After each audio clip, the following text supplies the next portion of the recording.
3. Welcome everybody to our latest installment of the Central Florida Small Business Network. And I am in the office of Marta Rosario. She is the broker for Top Investments Realty out of Lake Mary.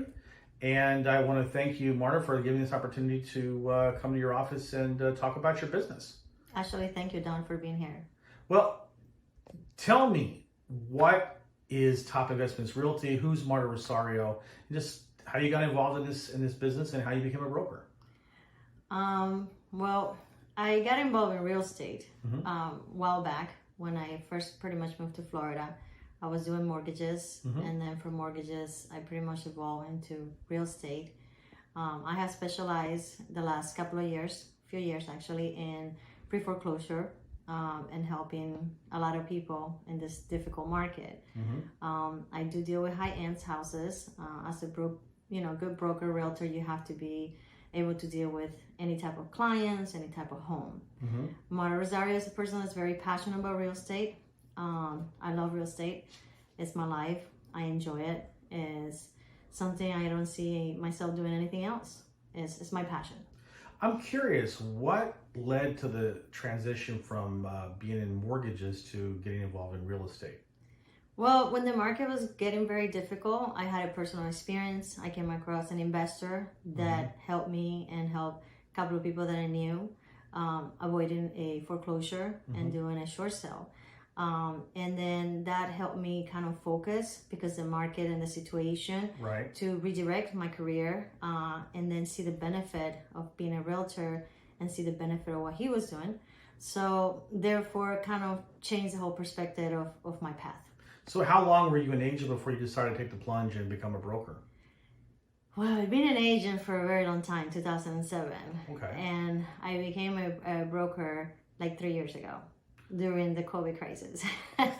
Interesting time to take the plunge. Yes, it is. So, okay, so you've seen it on both sides. You've been an agent working for a broker, now you are the broker.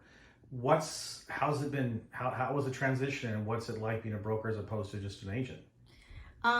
Being a broker gave me the ability to provide something to agents that I was always looking. As a broker, I want to make a difference. I want to provide, leads for my agents. My split, I don't want it to be so deep like other, offices that sometimes they give you a lead, but they charge you so much for the lead that it's not even worth it to really work. I want to be a broker that teach you knowledge, guidelines, and kind of help you to be protected. There's a lot of brokers that just want a lot of agents, and you're just a number. And if one day you make a mistake, it's your license, and they can wash their hands and be like, he or she is under me, but you did it. So it gives me the ability as a broker to guide, educate, help people, and provide a better office that I think is out there. Okay, so tell me about the wacky world of pre-foreclosures. I mean, I'm sure you got a lot of stories about, how that's been. I mean, it seems to me that is completely different than regular real estate. Would you say that's the case, or is it? Well, I would say that it's completely different. Like it's not even real estate sometimes because it gets so sticky and people don't understand how it works. Real estate overall have changed a lot. Yeah. So right now, even people that are in regular real estate, they know that it's been very challenging and difficult, and you see things that you never thought you would see. Pre-foreclosure is a little bit more delicate because there's an extra layer. It's not a regular transaction. You have a third party that, the regular consumer don't understand what it means. And By they the get third upset. party, you're talking about the mortgage company? By the bank that owns okay. the loan for the seller. It's kind of like cash 20. You have the seller that is still the owner, but the bank have to approve. And if the bank, in this time that everybody's greedy, they want to change their mind, they can. If they want to change the scenario, if even you have a verbal pre-approval and then they want to do a new BPO and appraisal because now they want more money. So it's a cash 20. Is the seller holds the house, but the bank holds the car.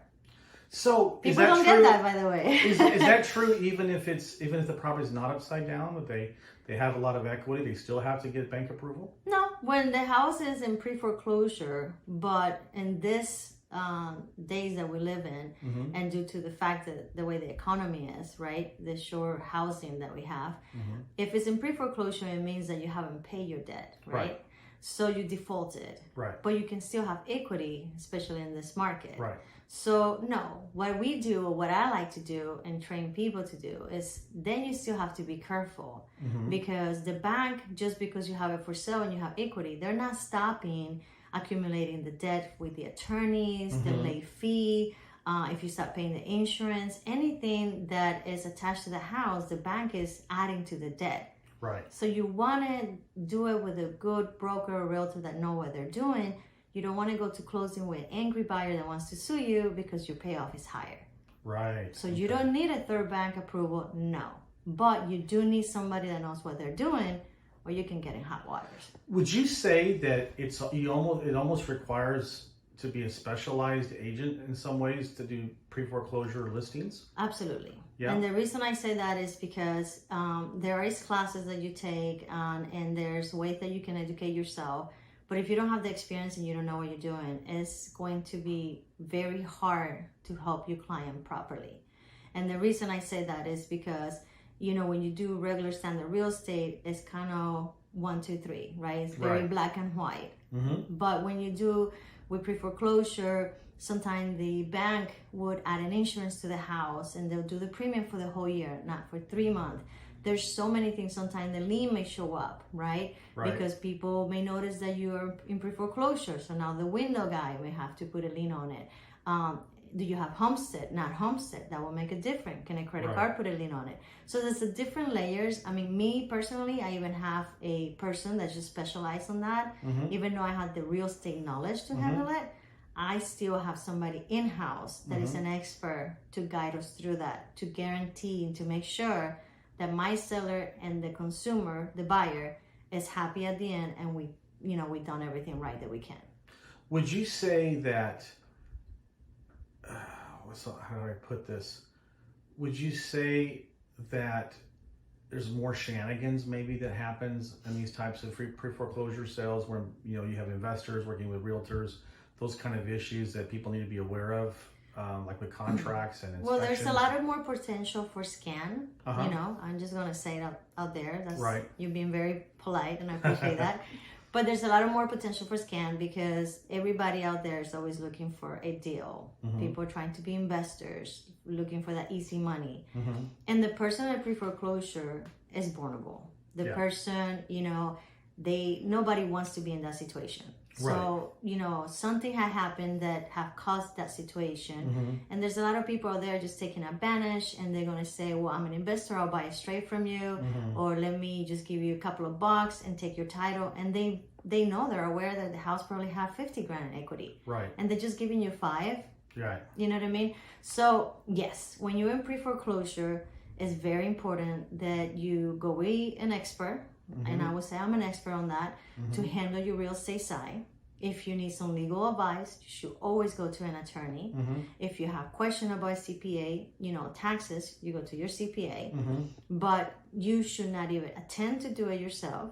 Go with anybody that is trying to tell you that they can do it for you. Right. You should get a professional. So you don't think that, your neighbor's husband's brother's aunt, who's a mailman who knows someone who's a realtor, they shouldn't necessarily be the one you go with if you're in that type of situation? No, absolutely not. Okay. Even if somebody call you and say, I'm an investor or I'm a realtor, and are they full-time, part-time realtor? Have Right. them done, pre-foreclosure? Do they know what they're doing? Right. So no, it's like, if you have to get a heart surgery, you don't go to your dentist. I Right. think you will go to a person that specializes on that.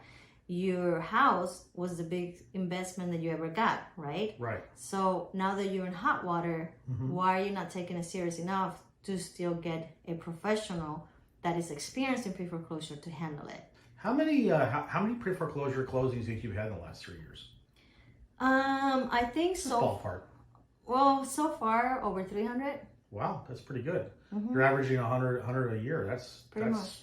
That's some pretty heavy duty experience there. Yeah, it's a lot of experience, and the thing is, like, I always, talk to the assets management company, with the lender. I always try to ask them to send me videos, information on the new law guideline, and a lot of agents don't want to do that either. Right, a lot of footwork you have to do then go the extra mile that a lot of people just don't want to do. Well, lenders change the rules Yep.